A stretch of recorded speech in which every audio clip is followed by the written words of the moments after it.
Patuloy na nagbibigay serbisyo, pag-asa at saya. GMA Regional TV, kapuso ng bawat Pilipino.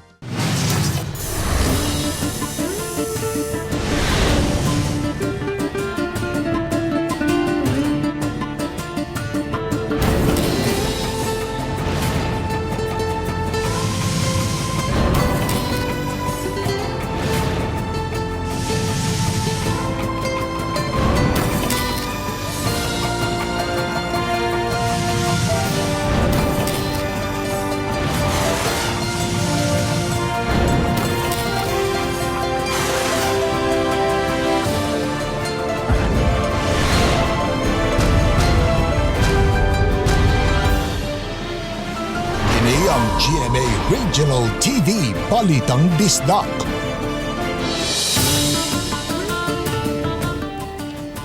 Mayong hapon, kini ang inyong GMA Regional TV Balitang Bisdak, ang bugtong kasaligan, kasandigan o kanangpan sa mga Bisaya. Ako si Bobby Nalsam. Nga magantod sa labing dako ug mga nangunang balita nga mahinungdanon sa Central ug Eastern Visayas. Ako si Alan Domingo. Ako si Cecil Kibod Castro, live sa GMA Complex sa Dakbayan sa Sugbo. Bagong quarantine pass sa Cebu City adunay QR code. Dunay oras kanus maggamit og dili mapasa-pasa. Mga mulabang sa Cordova padung sa Lapu-Lapu City kinahanglan og border pass.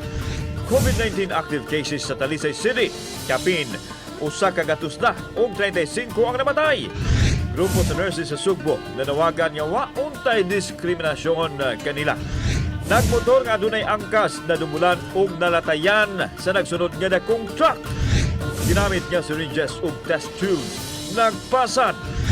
Ila-ilahon ang maestrang buholana nga balaknon kaayo. Sa dihang siya na pulan, iya dayon kong gibuhian.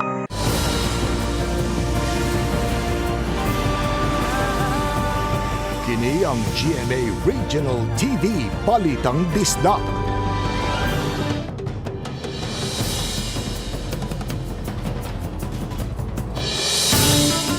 Ipangapod-apod na karong adlawa ang mga ECQ o QR Code Pass din sa Dakbayan sa Sugbo.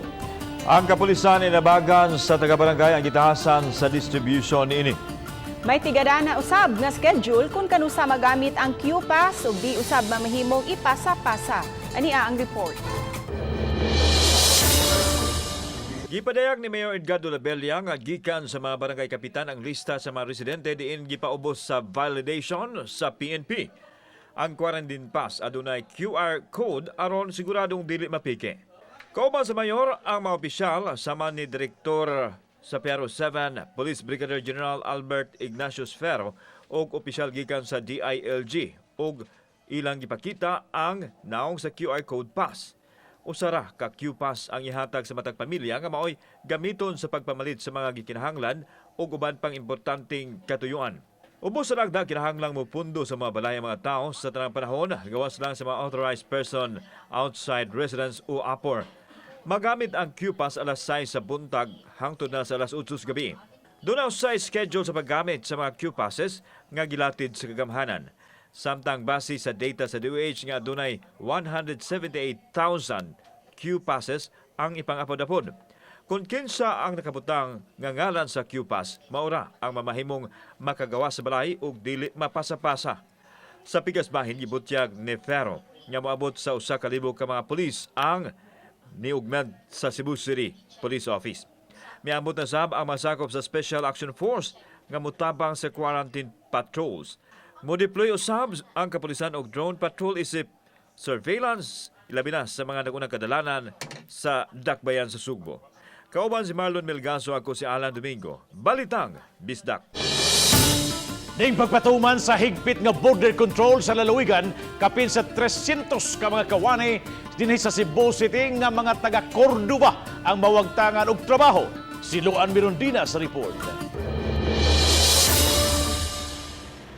Sugod karong adlawa, subling gipatuman sa lungsod sa Cordova ang one entrance, one exit padung og pagawas sa lungsod. Subay kini sa pag-reissue ni Cebu Governor Gwen Garcia sa strict border control. Matod ni Cordova Mayor Techi Sitoychu nga bisan higpit nga gidili ang pag-cross border sud karong adlawa, gihatagan niya og konsiderasyon ilabi na ang mga taga Cordova nga trabahante sa dakbayan sa Lapu-Lapu. Apan gikinahanglan silang mokuha og border pass sa munisipyo. Ang Cordova ug Lapu-Lapu City pareho mang ubos sa GCQ. Hunyo 3 dihang gibuksan sa lalawigan ang borders ni ini o gihimong rekisito na lang ang company ID ug certificate of employment alang sa mga trabahante aron makalapo sila sa mga checkpoints. Apan ning pagpahigpit karon og balik sa border sa lalawigan, gihimong rekisito na usab ang border pass ilabi na alang sa mga trabahante nga taga Cordova ug may trabaho sa Lapu-Lapu. Ligid unta pwede na mugawa sa border pero I've considered para silang panginabuhian. Pero I have to set some controls. Apan subo palandungon nga may 328 ka mga taga Cordova ang nawad-an og trabaho sa subling pagbalik sa Cebu City sa ECQ. Gihan ay nakaron sa Social Welfare Office sa lungsod ang listahan sa naasoy mga kawani aron mahatagan sila og ayuda sa lokal nga kagamhanan. Kay dili naman kaadto sa Cebu City. They have to choose one. Kung magpadayon sila kanang trabaho, then stay in sila ngadto. Uban ni Godfrey Rilien, Luon Merondina, Balitang Bisdak. Nagkalain-laing approach ang gihimo sa kagamhanan sa dakbayan sa Talisay ning nagsaka nga kaso sa COVID-19. Ato ginisayran sa report ni Lian Singkulan. Padayong nagkasaka ang mga kaso sa COVID-19 sa dakbayan sa Talisay. Din hangtod kagahapon lang, niabot na sa 215 ka mga kaso ang natala. Nadugangan kini og siyam ka mga bagong kaso ug 105 na karon ang mga active cases. 75 na sab ang nakarecover, human pun og duha kagahapon. Apan naalarma ang mayor, gumikan sa pagdaghan sa mga natakdan ug miabot na sa 35 ang mitaliwan. The date of death is very lagyo kayo. So muna ka nang i-validate na to sa DOH, i-validate na to sa death certificate o sa ginang cause of death, so we can move forward. So we know what to do here sa City Health Office. Almost all have comorbidities yun, Lian. Nagkalain-laing approach na ang gihimo sa kagamhanan. Usa niini ang pagpalit og mga pulse oximeters. Ipang-apod-apod kini sa nagkalain-laing barangay, BHERTS o rural health units. Para mahibaw na may sa oxygen levels sa mga tao na that are afraid to go to the hospital as of the moment. May decide mo at a certain number of oxygen level sa oximeter, we will have to help them get admitted to a hospital. Samtang gawa sa mga pulse oximeters, duga mga higdaanan usab ang gibutang sa isolation facility, subay sa nagkataas nga kaso. Dugay nang gipahibaw sa mayor ug taga City Health Office nga dako ang espasyo sa ilang pasilidad ug mamahimo lang nga dungagan og mga higdaanan. Gidugang sa mayor nga kung may mga simptomas nga gipamati sama sa ubo ug hilanat, mamahimong motawag dayon sa mga COVID-19 hotlines. Uban ni Renate Quiñones, Lian Singkulan, Balitang Bisdak.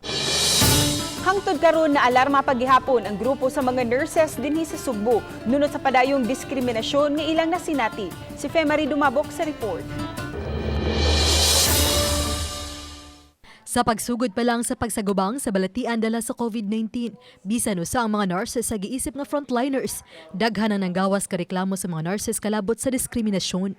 Niadtong Marso atol sa pagpatuman sa enhanced community quarantine sa Sugbo, nahimo ng problema sa mga nurse ang transportasyon sa ilang pagpadung ug paggikan sa duty.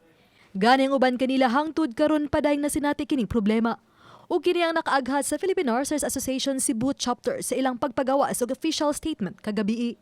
From a nurse sa Talisay nga dili siya dawaton og boarding house kay anang nurse kuno siya community nga magtinabangay ta nga hinaot po unta nga atong mga nurses hatagan pud og higayon nila ba nga makapuyo og sakto or makapahuway nga sakto kay intawon gikapoy na gyud ni. At ang hazard pay wala pud gihatag sa atong mga nurses. So these are the things that you have to look into, ang atong hazard pay ug even ang sweldo mismo. Ang PNA Cebu chapter adunay 3,000 ka mga sakop nga lisensyadong nurses. Gitugan usab ni Discalyar nga doon na sila nadawat nga report nga doon na mga nurses nga natakbuyan sa sakit dala sa COVID-19.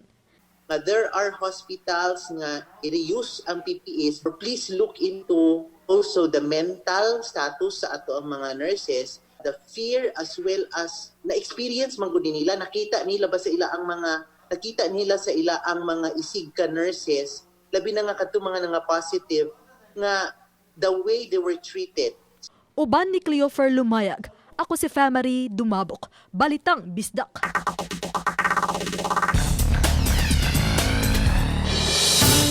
Usa ang patay sa disgrasya dito sa Dakbayan sa Mandawi tali sa motor o usa ka truck.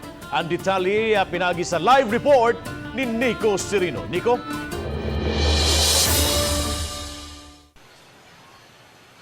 Yes ba, patay kining rider og motorsiklo human nalatayi sa usa ka truck sa may Basak, Mandawi City kaganihang buntag. Ang maong disgrasya nakuhaan pa sa command center sa Mandawi City kung din makita nga may aksyon og overtake kining rider sa motorsiklo bab apan wa kini mabantayi sa driver sa maong truck gumikan sa blind spot sa iyang sakyanan nalatayan ang rider sa motor nga giilang si Francisco Makilan 46 anyos lumad nga taga barangay Pagsabungan daw sa dunay angkas sa motor ang rider sa maong motorsiklo apan giklaro sa traffic police nga mga sako kinibab duha ka sako sa feeds ang karga sa maong motor daw sa mi protrude kinibab mao kini ang unang naigo sa maong truck nga wa damha nga natumba og apil ang driver ug ang motorsiklo ug didto na nalatayan sa duha ka mga dagkong ligid. Nadala pa sa ospital ang driver nga si Makilan apan gideklara na kini nga dead on arrival. Samtang anaa sa kustudiya sa kapulisan sa Traffic Division ang driver sa truck nga si June Ray Morales Lumad nga taga lungsod sa Liloan. Gibutyag ni Police Senior Master Sergeant Melvin Leones, investigador sa Traffic Division nga miabaga na bab ang operator sa maong truck sa pamilya sa driver nga namatay sa maong aksidente kaganihang buntag. Samtang sa pikas bahin bab sa laing balita nga hipos karong hapon gipangunayan ni Cebu Governor Gwen Garcia ang pag-inspeksyon sa mga border checkpoints nunot ni ining unang adlaw karon sa paghingusog na sa border control sa tibuok probinsya sa Subo. Kung kahinumduman mi issue og executive order ang gobernador sa pag-reinstate sa kaniadto niyang hugot nga pagpatuman sa mga border control points gikan sa Cebu City sa mga sakyanan kinibab nga pagawas sa syudad ug padung sa probinsya sa Sugbo. Karong hapon gipangunayan sa gobernador ang pag-inspect una sa boundary sa Cebu City ug sa Talisay City kining sa may barangay San Roque habig sa SRP. Mipahinumdom ni si Garcia sa mga pulis kung kinsa lang katong mga exempted nga mga individuals, mga essential persons nga mamahimong makalusot gawas sa checkpoint. Kahinmunduman, may pahibaw ng daan ang Kapitolyo nga sugod kaganiha alas 12:01 kaganihang buntag ipatuman pagbalik ang hugot ng mga checkpoints aron makontrolar ang pagbiyahe pagawas sa mga tao paingon sa probinsya. Daan na sila may pahimangno sa katong mga trabahante nga nagtrabaho dinhi sa Sugbo nga kung pwede ani lang una mupuyo sa syudad ug dili una maglabang-labang paingon sa probinsya. Ang kaning mga exempted nga mga individuals gikinahanglan sab nga mopresentar og mga dokumento sa checkpoints. Gawas sa Talisay mi inspeksyon sab si Garcia ug iyang party sa boundary sa may barangay Subang Dako ug Mabolo kun diin mipahinumdum sab gihapon ni siya sa kapulisan sa unsay angayang buhaton sa checkpoint kung kinsa lang ang mamahimong palutson paingon sa probinsya. Kining maong lakang gihimo kini sa probinsya bab agi og paghingusog sa kampanya kontra COVID-19. Gipasabot ni Garcia nga niadtong Marso hangtod sa katapusan sa Mayo dihang naka-ECQ pa og miimplementar nining hugot nga border control dunay kapin sa 100 ka mga kaso nga kumpirmado sa COVID-19 sa probinsya sa Sugbo apan karon nga ni ease out na sa restrictions miabot na sa 800 ang mga kaso sa COVID-19 base sa DOH nga data mao nga gusto sila mohingusog pagbalik sa border control aron makontrolar ang pagkatapa sa sakit. Bob. Thank you so much, Nico Serino, sa imong live report.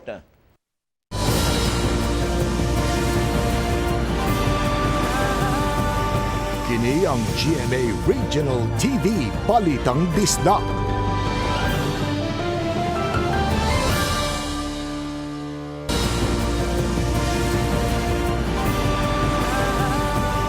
Kini ang GMA Regional TV Balitang Bisdak.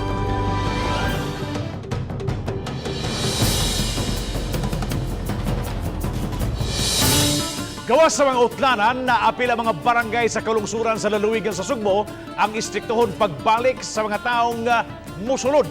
Ano yung report?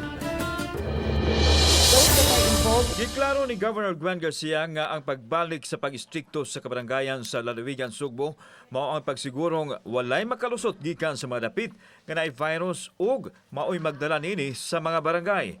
Nakig-alayo na ang gobernador sa kapulisan. We are reinstituting the border restrictions in the barangays. I have signed this memorandum that shall be sent to all mayors of the municipalities and component cities and to our barangay captains. Napakalaking tulong na yung ating mga barangay din na tulad din nung panahon na nandun tayo sa ECQ ay tumutulong yung ating barangay officials na yung mga hindi tagaroon sa kanilang barangay ay at least naiiwasan na nila agad o na kokontrol natin ang pagpasok. Samtang ipadayag ni Garcia nga kadto lang adunay pagtugot o adunay pasgikan sa Kapitolyo ang mamahimong makasulod sa lalawigan. Ang matag-iyas sa kinahanglan mukuha og transit pass sa Kapitolyo apan balido lang sa usa ka adlaw.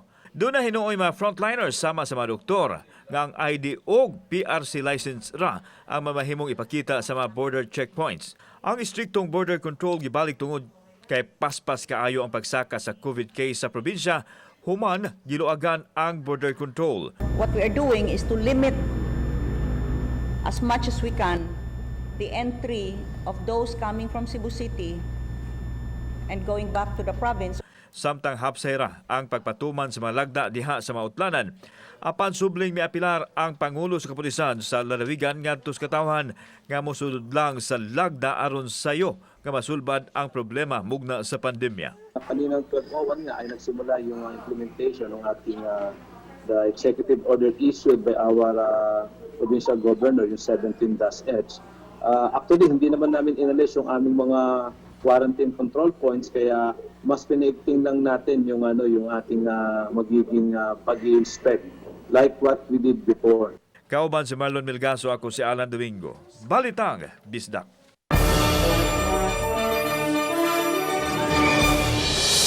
Sana sinatin natong health crisis gipahinumdum sa mga otoridad ang mga health measures nga buhaton aron makalikay sa sakit. Sama sa dakbayan sa Mandawi gipalabang ang usa ka proposed ordinance nga magdili sa pagpangluwa bisan asa ug mopahamtang sila og silot nini. Ani ang RTV Presents ni Nico Sereno.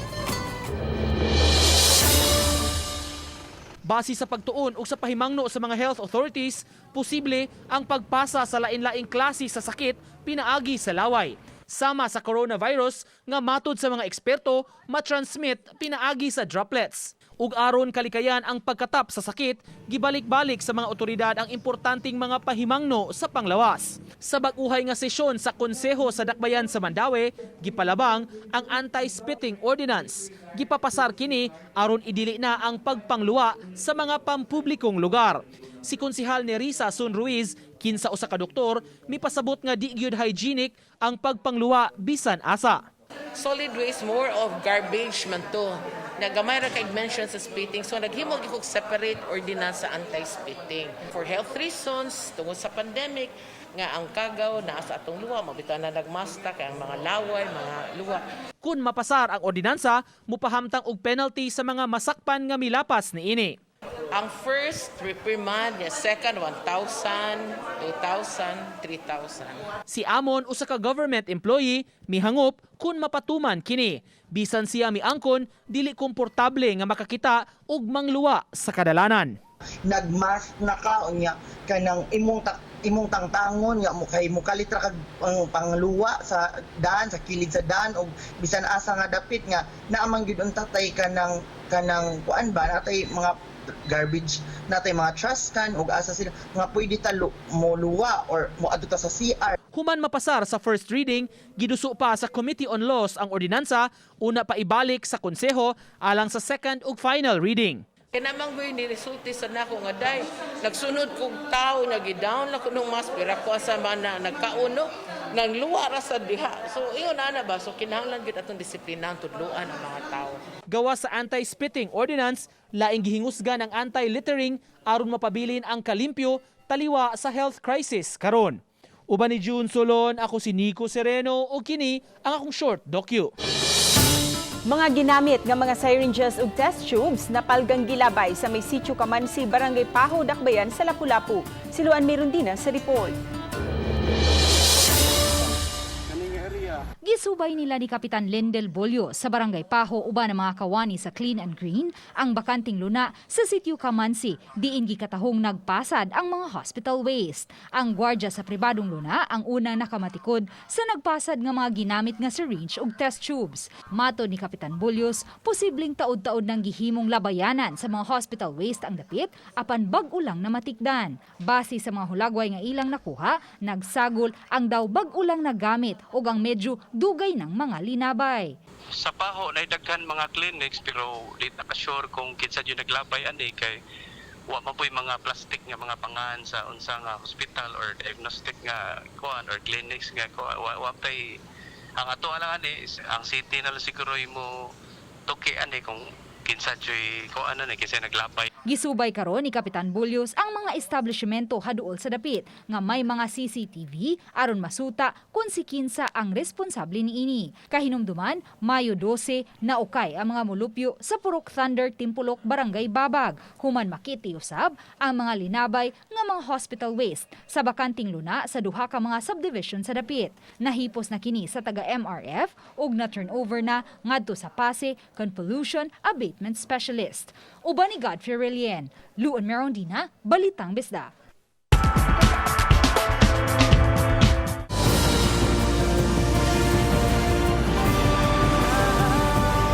Kini ang GMA Regional TV Balitang Bisdak.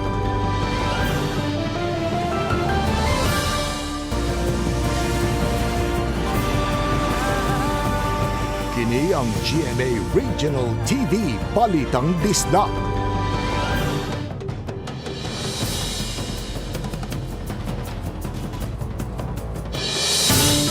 Nangabot na din sa Sugbo ang mga dugang kapulisan nga gikan sa kauluhan nga mga sakop sa Special Action Force. Kaganihang alauna sa hapon, hingpit na nakadunggo diya sa pantalan sa Pier 1 sa may Malacañang sa Sugbo ang 108 o 108 ka mga PNP Special Action Force personnel nga luwan sa BRP Gabriela Silang. Matod sa taga-Philippine Coast Guard Central Visayas nga dungan sa pag-abot sa maong mga pulis, usab nila ang ilang PPE sets sa medical supply. Naglangkob nini ang mga ventilators, KN95 face mask, surgical mask, face shields, sterile protective suit ug uban pa mga gamit alang sa mga tambalanan. Ang barkong ilang gisakyan nga gikan sa kauluhan ang gisakyan usab sa 150 ka mga locally stranded individuals ug 30 ka mga indigenous persons nga alang ngadto sa Zamboanga Peninsula, General Santos City, Davao ug Cagayan de Oro City.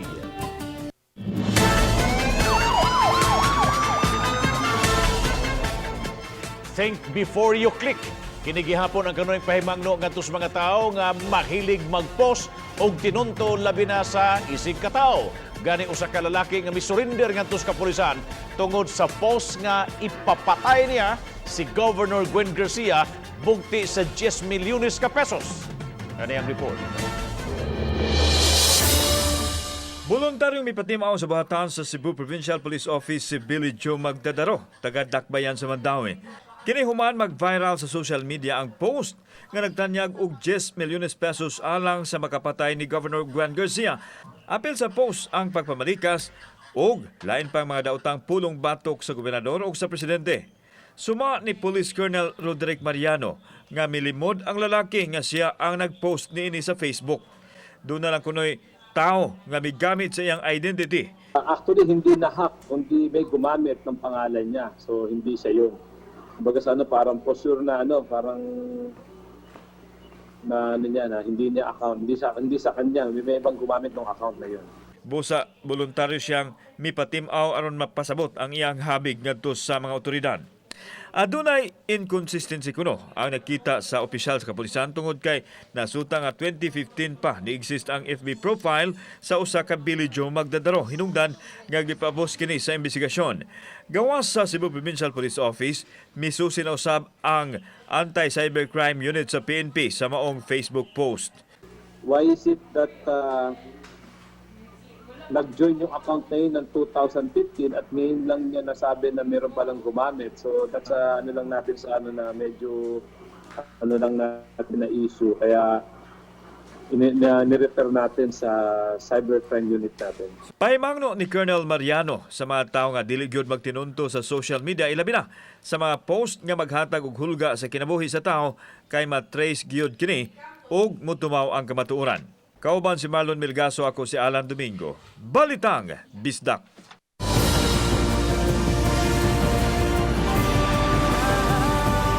Kini ang GMA Regional TV Balitang Bisdak.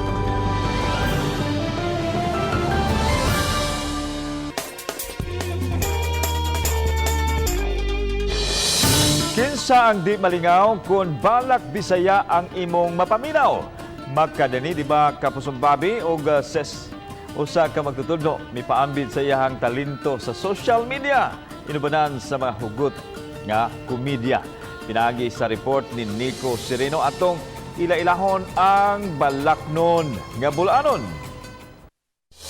Ingon sila nga ang maestra para sa siman nga nung manlagi ko iya man kong gibiyaan igod akong gipakilig pila ka bulan dayon sa dihang siya napulan iya dayon kong gibuhian. Siya si Jinky Gaudicos, 21 anyos, maestra gikan sa lungsod sa Hetafe sa lalawigan sa Bohol. Sa social media, siya na ila ang balaknon nga buholana.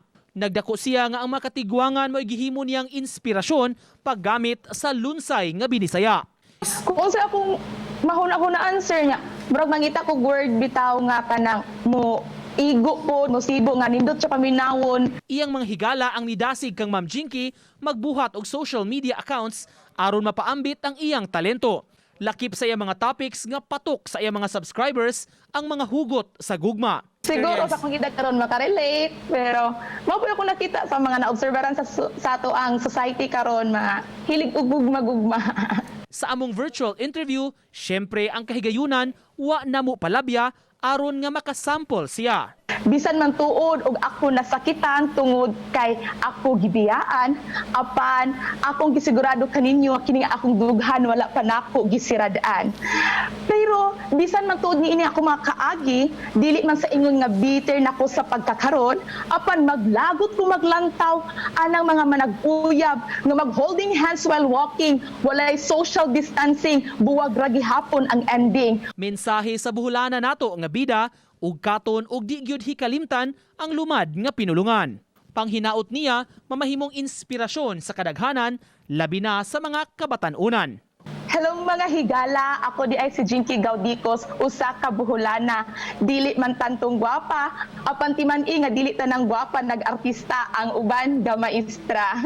Uban ni June Solon, Nico Sereno, Balitang Bisdak.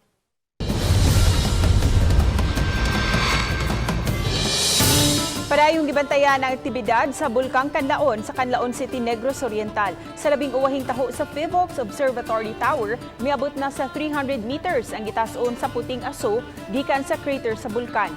Gawa sa pagbuga og aso, natala usab ang mga pagtayog. Wala hinuoy kadaot sa palibot ang maong aktibidad sa maong bulkan. Apan ang padayong pag-alboruto sa Canlaon Volcano nakapaalarma sa pipila ka mga residente.